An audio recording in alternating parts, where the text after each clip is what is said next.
여러분 안녕하십니까. CJB 8시 뉴스입니다. 전국에 기록적인 폭염이 이어지면서 온열 환자가 급증하고 있습니다. 고용노동부와 농림축산식품부가 직접 농촌 현장을 찾아 외국인 근로자에 대한 온열 질환 예방을 당부하고 나섰습니다. 이윤영 기자의 보도입니다. 한증막 폭염에 전국적으로 온열 환자가 1,700명을 넘어섰습니다. 온열 질환 추정 사망자도 벌써 두 자릿수로 들어선 상황. 타는 듯한 햇볕이 그대로 내리쬐는 농촌 시설하우스 안은 상황이 더 심각합니다. 이곳 비닐하우스의 현재 기온은 40도를 육박하고 있는데요. 한낮 찜통 더위를 피해 근로자들은 모두 일손을 멈췄습니다. 정부가 직접 농촌 현장을 찾았습니다. 고용노동부와 농림축산식품부 두 장관이 함께 충주의 한 상추 재배 농가를 찾아 온열 질환 상황 점검에 나선 겁니다. 두 장관은 시설하우스의 차광시설과 외국인 근로자 휴게시설 등을 직접 둘러보며 역대급 폭염에 대비를 당부했습니다. 특히 이렇게 폭염주의보 내리고 이러면 12시부터 5시 뭐 이럴 때는 좀 작업하시지 마라 이렇게 안내를 하거든요. 이어 농장주와 외국인 근로자 등과의 간담회를 열고 농촌 현장에서의 애로사항을 청취했습니다. 상추 한 박스에 1,000원, 2,000원 나올 때도 있습니다. 네. 예, 그러면은 그럴 때는 하루에 100만 원씩이 까집니다. 100만 원씩이. 그럴 때는 막 이제 심적인 부담이 오는 거예요, 이제. 또한 농장주와 지자체의 외국인 근로자에 대한 온열 질환 예방을 위해 부처와의 협력을 당부했습니다. 여러분들은 더운 나라에서 와서 조금 익숙할지 모르지만 방심하면 안 되는데 충분히 쉬고 그리고 물 많이 드시고 그리고 그늘 같은 데 계시면 되는데 입추인 내에도 무더위는 이어질 전망인 가운데 정부는 가능한 외출을 자제하고 농가에서도 틈틈이 수분을 섭취해 온열 질환 예방에 힘써줄 것을 거듭 당부했습니다. CJB 이윤영입니다. 청주 오송하면 바이오 산업을 떠올리게 됩니다. 특히 지난해부터 오송은 바이오 스퀘어와 소재 부품 장비 산업 특화단지, 그리고 첨단 재생 바이오 글로벌 혁신 특구 등 수조 원대 바이오 사업 대상지로 잇따라 선정되면서 기대감이 더욱 높아져 있는데요. 그런데 문제는 사업 속도입니다. 이태영 기자입니다. 지난해부터 청주 오송을 중심으로 한 바이오 관련 국책 사업은 크게 세 가지. 지난해 6월 대통령이 직접 K-바이오스퀘어 조성 추진을 선포했고 그 다음 달에는 국내 유일의 바이오 의약품 소재 부품 장비 산업 특화단지 사업 대상지로 오송이 선정됐습니다. 오송을 중심으로 한 청주시는 올해 4월에는 첨단재생 바이오 글로벌 혁신 특구로도 최종 지정됐습니다.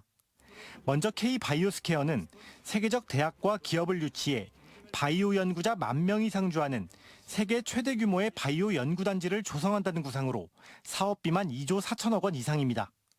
하지만 첫 단계인 카이스트 오송 캠퍼스 유치부터 예비 타당성 조사 대상에 선정되지 못했습니다.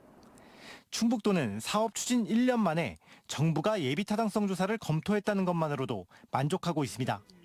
카이스트가 오송 이전에 대한 연구 용역을 진행했다는 점도 긍정적 신호로 해석되지만 냉정하게 말하면 아직 출발 이전의 사업입니다. 예비 타당성 조사 대상 사업으로 선정이 돼야 그 다음 단계로 나갈 수 있기 때문에 또한 우리가 이제 상반기에 추진했던 예타 대상, 그러니까 예타 면제 사업으로도 가능하다면 그것도 저희가 투트랙으로.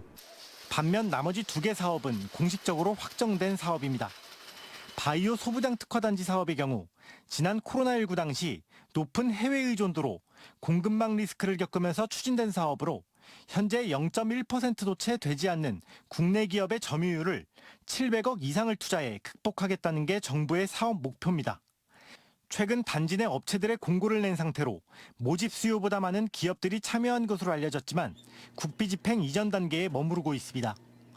첨단재생 바이오 글로벌 혁신 특구는 국내 다른 지역에서 허용되지 않는 특정 질환에 대해 오송을 비롯한 청주에서는 신약 개발과 치료법을 실증할 수 있다는 게 가장 큰 특징입니다. 대상 범위를 결정할 심의위 구성이 다음 달부터 본격 시작됩니다.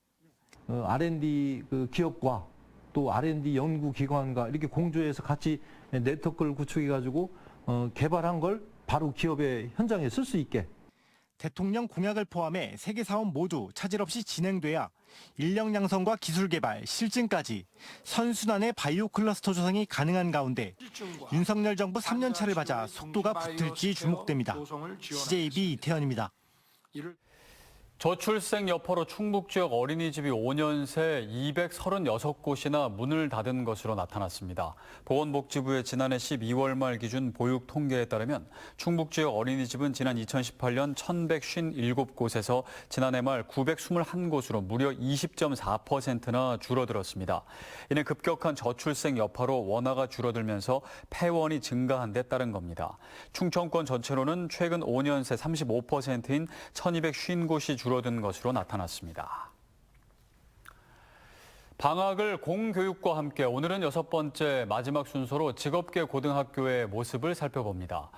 일찌감치 취업으로 진로를 정한 직업계 고3 학생들은 연일 계속되는 폭염도 잊은 채 학교에 나가 실무 역량을 기르고 있습니다. 청주 공고의 실무교육 현장을 취재했습니다. 조상우 기자입니다.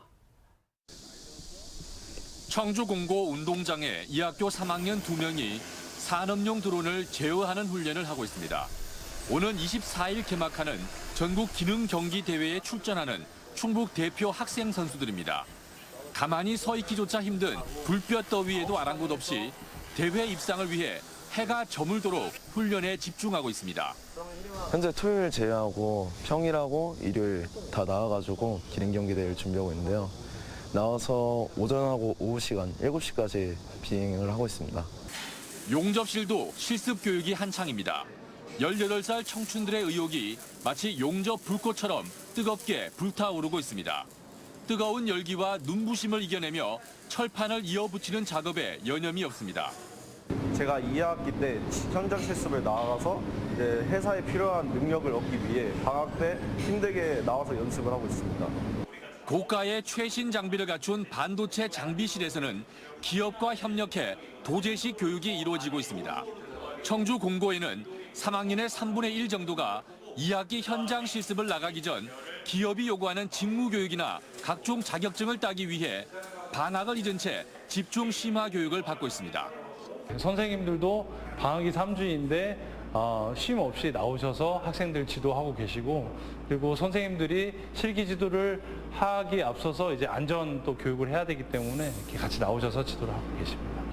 고졸 취업률이 예전만은 못한 게 현실이지만 그 좁은 취업의 문을 뚫고 당당히 사회 첫 발을 내딛기 위해 직업계고의 여름방학은 일반 계고 못지않게 열정으로 가득합니다.